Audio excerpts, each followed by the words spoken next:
Majority Leader. Our nation is mourning the end of an exceptional American life. Justice Ruth Bader Ginsburg meant so much to our country. First and foremost, she was a brilliant, generational legal mind who climbed past one obstacle after another to summit the very pinnacle of her profession. Justice Ginsburg was a fixture on our nation's highest court for more than a quarter of a century. She was not just a lawyer. No, not just a lawyer, but a leader. From majority opinions to impassioned dissents, her life's work will not only continue to shape jurisprudence, but also enlighten scholars and students for generations. By all accounts, Justice Ginsburg loved her work because she loved the law. In a more ordinary life story, her courage and continued excellence in the face of multiple serious illnesses would itself be the heroic climax, rather than just one more remarkable chapter among so many. On the court, Justice Ginsburg was a universally admired colleague. It's no wonder that many Americans have taken particularly comfort these past days in remembering her famous friendship with her ideological opposite, the late Justice Scalia. Together, they made sure the halls of justice also rang with laughter and comedy. They rarely sat on the same side of a high-profile decision, but they still sat together at the opera, and most any other time they could manage to be together. So the legal world is mourning a giant, but Justice Ginsburg's fellow justices, a legion of loyal law clerks, and countless many others are mourning a close friend or mentor. The Senate sends condolences to them all. Yet Justice Ginsburg's impact on American life went deeper still. Friday's loss feels personal to millions of Americans who may have never made her acquaintance. Justice Ginsburg was a spirited, powerful, and historic champion for American women to a degree that transcends any legal or philosophical disagreement. As she climbed from the middle-class Brooklyn Jewish roots of which she was so proud into the most rarefied era of law and government, the future justice had to surmount one sexist obstacle after another. And Justice Ginsburg did not only climb a mountain, she blazed a trail. Through deeds, through words, and simply through her example, she helped clear away the cobwebs of prejudice. She opened one professional door after another and made certain they stayed open behind her. Directly or indirectly, she helped entire generations of talented women build their lives as they saw fit and enrich our society through professional work. Law and politics aside, no friend of equality could fail to appreciate Justice Ginsburg's determination. Finally, while Justice Ginsburg relished forceful writing and detailed argument, she was also, in important ways, a uniter. In recent years, many who considered themselves her admirers and might wish to claim the justice for their political side have come to embrace reckless proposals to politicize the very structure of the court itself. But Justice Ginsburg remained unswerving in her public commitment to preserving the neutral foundation of the institution she loved. The entire Senate is united in thinking of and praying for Justice Ginsburg's family, most especially her daughter Jane, her son James, her grandchildren, step-grandchildren, great-granddaughter, and everyone who called her their own. Mr. President, I ask consent that the following remarks appear at a different place in the record. Without objection. President Trump's nominee for this vacancy will receive a vote on the floor of the Senate. Now, already, some of the same individuals who tried every conceivable dirty trick to obstruct Justice Gorsuch and Justice Kavanaugh are lining up to proclaim the third time will be the charm. The American people are about to witness an astonishing parade of misrepresentations about the past, misstatements about the present, and more threats against our institutions from the same people who've already been saying for months, well before this, they want to pack the court. 2 years ago, a radical movement tried to use unproven accusations to ruin a man's life because they could not win a vote fair and square. Now they appear to be readying an even more appalling sequel. This time, the target will not just be the presumption of innocence for one American, but our very governing institutions themselves. There will be times in the days ahead to discuss the naked threats that leading Democrats have long been directing at the United States Senate and the Supreme Court itself.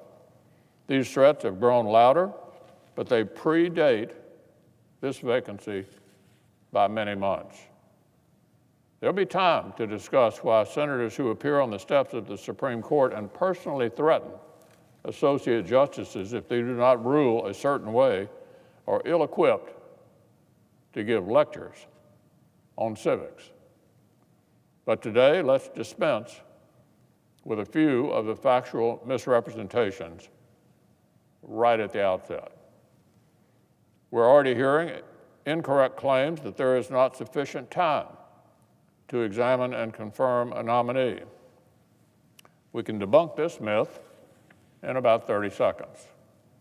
As of today, there are 43 days until November 3rd and 104 days until the end of this Congress. The late iconic Justice John Paul Stevens was confirmed by the Senate 19 days after this body formally received his nominations. 19 days from start to finish. Justice Sandra Day O'Connor, another iconic jurist, was confirmed 33 days after her nomination. For the late Justice Ginsburg herself, it was just 42 days. Justice Stevens' entire confirmation process could have been played out twice between now and November 3rd, with time to spare. And Justice Ginsburg herself could have been confirmed twice between now and the end of the year, with time to spare. The Senate has more than sufficient time to process a nomination. History and precedent make that perfectly clear. Others want to claim this situation is exactly analogous to Justice Scalia's passing in 2016, and so we should not proceed until January. This is also completely false. Here's what I said on the Senate floor the very first session, the day after Justice Scalia passed, quote, "The Senate has not filled a vacancy arising in an election year when there was a divided government since 1888, almost 130 years ago." Here's what I said the next day when I spoke to the press for the first time on the subject. You have to go back to 1888 when Grover Cleveland was president to find the last time a vacancy created in a presidential election year was approved by Senate of a different party. As of then, only 6 prior times in American history had a Supreme Court vacancy arisen in a presidential election year, and the president sent a nomination that year to the Senate of the opposite party. The majority of those times, the outcome was exactly what happened in 2016, no confirmation. The historically normal outcome when you have divided government. President Obama was asking Senate Republicans for an unusual favor. that had last been granted nearly 130 years before then. But voters had explicitly elected our majority to check and balance the end of his presidency. So we stuck with the basic norm. Oh, and by the way, in so doing, our majority did precisely what Democrats had indicated they would do themselves. In 1992, Democrats controlled the Senate, opposite President Bush 41. Then Senator Joe Biden chaired the Judiciary Committee. Unprompted, he publicly declared that his committee might refuse to cooperate if a vacancy arose and the Republican president tried to fill it. In 2007, Democrats controlled the Senate opposite President Bush 43. And with more than a year and a half left in President Bush 43's term, the current Democratic leader declared that, quote, except in extraordinary circumstances, end quote, the opposite party Senate should boycott any further confirmations to the Supreme Court. That's the current Democratic leader a year and a half before the end of the Bush administration. So in 2016, Senate Republicans did not only maintain the historical norm, we also ran the Biden-Schumer playbook. When voters have not chosen divided government, when the American people have elected a Senate majority to work closely with the sitting president, the historical record is even more overwhelmingly in favor of confirmation. 8 times in our nation's history, new vacancies have arisen and presidents have made nominations, all during the election year. 7 of the 8 were confirmed, and the sole exception, Justice Abe Fortas, was a bizarre situation including obvious personal corruption that extended into financial dealings. Apart from that one strange exception, no Senate has failed to confirm a nominee in the circumstances that face us right now. Aside from that one strange exception, no Senate has failed to confirm a nominee in the circumstances that face us right now. The historical precedent is overwhelmingly, and it runs in one direction. If our Democratic colleagues want to claim they are outraged, they can only be outraged at the plain facts of American history. There was clear precedent behind the predictable outcome that came out of 2016. And there's even more overwhelming precedent behind the fact that this Senate will vote on this nomination this year. The American people reelected our majority in 2016. They strengthened it further in 2018 because we pledged to work with President Trump on the most critical issues facing our country. The federal judiciary was right at the top of the list. Ironically, it was the Democratic leader who went out of his way to declare the midterm 2018 elections a referendum on the Senate's handling of the Supreme Court. My friend, the occupant of the chair, was running that year.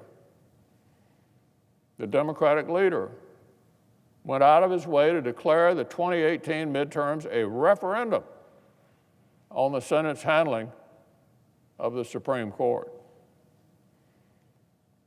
In his final speech before Justice Kavanaugh was confirmed, he yelled, literally yelled, over and over at the American people to go vote. He told Americans, go elect senators based on how they'd approach their advice and consent duties over these weeks. Unfortunately for him, many Americans did just that. After watching the Democrats' tactics, voters grew our majority and retired four of our former colleagues who'd gone along with their party's behavior. We gained 2 seats, they lost 4. That was the issue. Perhaps more than any other single issue, the American people strengthened this Senate majority to keep confirming this president's impressive judicial nominees who respect our Constitution and understand the proper role of a judge. In 2014, the voters elected our majority because we pledged to check and balance a second lame duck president. 2 years later, we kept our word. In 2018, the voters grew that majority on our pledge to continue working with President Trump, most especially on his outstanding judicial appointments. We're going to keep our word once again. We're going to vote on this nomination on this floor.